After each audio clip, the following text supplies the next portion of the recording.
बहुत भीड़ है सावन में। हाँ अच्छा एक बात पूछे, पढ़े लिखे हो कि नहीं? एक चीज पूछे,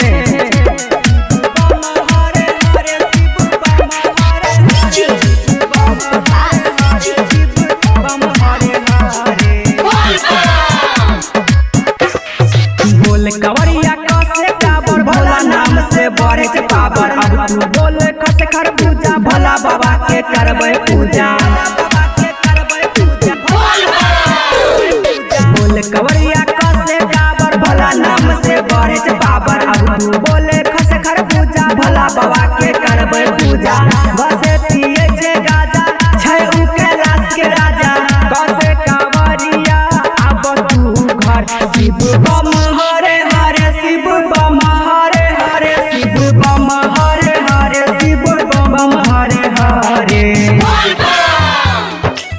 बम हरे हरे बम हरे हरे शिव बम हरे हरे बम हरे हरे शिव बम हरे हरे शिव बम हरे हरे बम हरे हरे बम हरे हरे। जैसे कावरिया तू बोले चरखा मंदिर छे बड़का।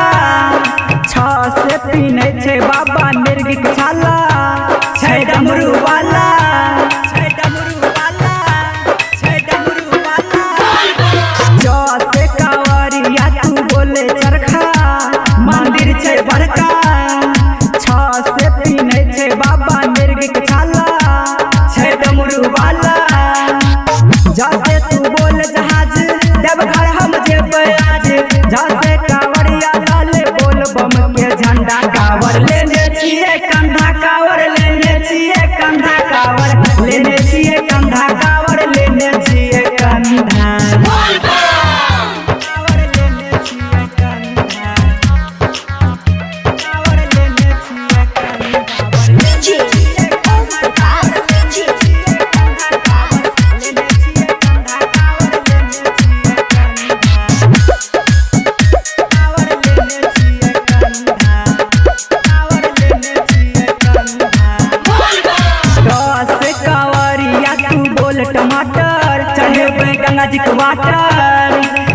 से कावरिया तू बोल ठठेरा पर्वत छे बसेरा पर्वत छे बसेरा पर्वत छे बसेरा।